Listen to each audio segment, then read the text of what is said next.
आज हम बात करेंगे एक ऐसे वर्ल्ड रिकॉर्ड की जिसे आप में से कोई भी तोड़ना नहीं चाहेगा।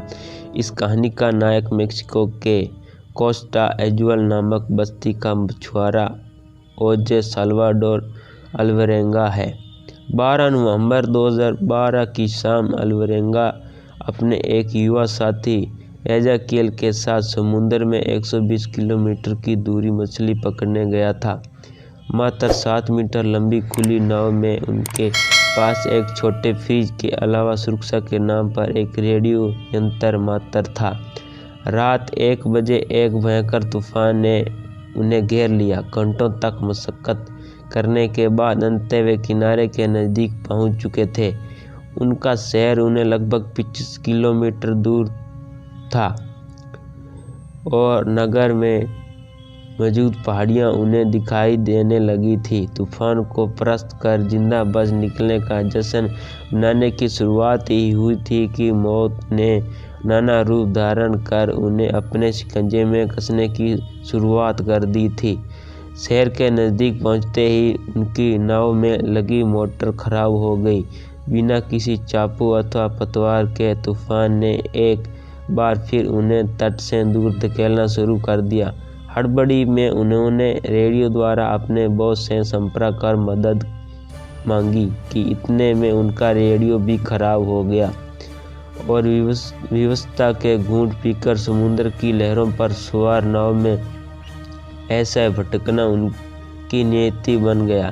कहते हैं कि उनके बॉस ने उनके लिए एक रेस्क्यू टीम भेजी थी, पर इन दोनों नौजवानों का कोई नामो निशान उन्हें नहीं मिला।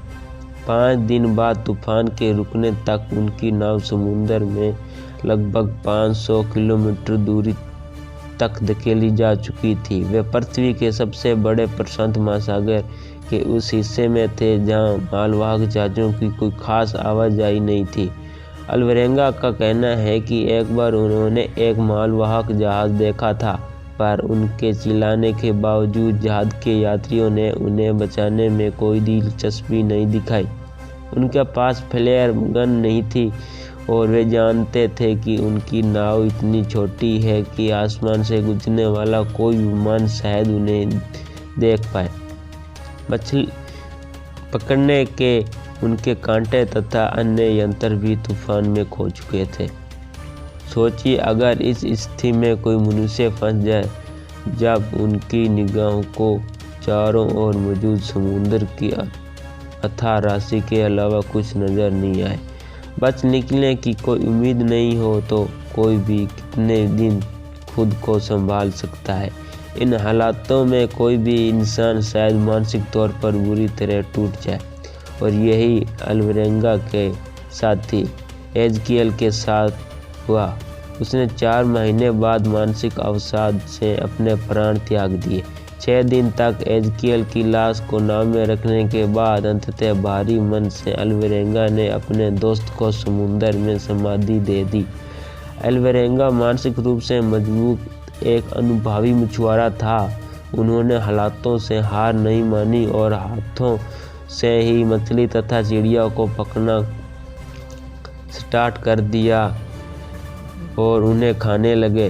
समुद्र में तैरती प्लास्टिक की बोतलों को उठाकर उनमें वर्षा का जल इकट्ठा करके पीता रहा और कई बार वर्षा नहीं होने पर कछुओं का रक्त तथा अपने ही मूत्र पीकर जीवित रहा। चंद्रमा की कलाओं के आधार पर समय का अनुमान लगाते हुए इन उम्मीदों के साथ कि शायद एक दिन घर वापस लौटकर अपनी बेटी को गले लगा सके, और इस तरह दिन हफ्ते महीने बीतते गए और अल्वरेंगा 438 दिन तक अकेले एक छोटी से नाव में हवाओं की पतवार पर सवार होकर विश्व के सबसे विशाल समुद्र में अकेला भटकता रहा।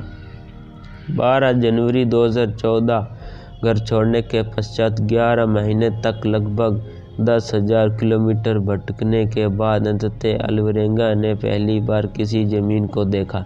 लगभग 700 लोगों से आबाद एबान टोल नामक ये समुद्री द्वीप मार्शल आइलैंड का हिस्सा है, जहां एक कपल ने नग्न और बेहदवास अल्वरेंगा को देख पुलिस अधिकारियों को सूचित करके उन्हें हॉस्पिटल पहुंचाया और इस तरह अल्वरेंगा एक बार फिर वापस हमारी दुनिया में लौट सका।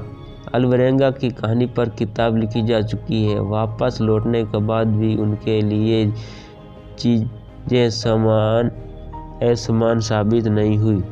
उनके साथी एजकियल के परिवार ने उन पर यह अंदेशा जताते हुए मुकदमा कर दिया कि कहीं शायद अल्वरेंगा ने समुद्र में जीवित रहने के लिए एजकियल को खा तो नहीं लिया। बहरहाल लाई डिटेक्टर टेस्ट पास करके अल्वरेंगा वर्तमान में वापस अपनी मातृभूमि एल साल्वाडोर में लौट चुके हैं और एक सामान्य जीवन जी रहे हैं।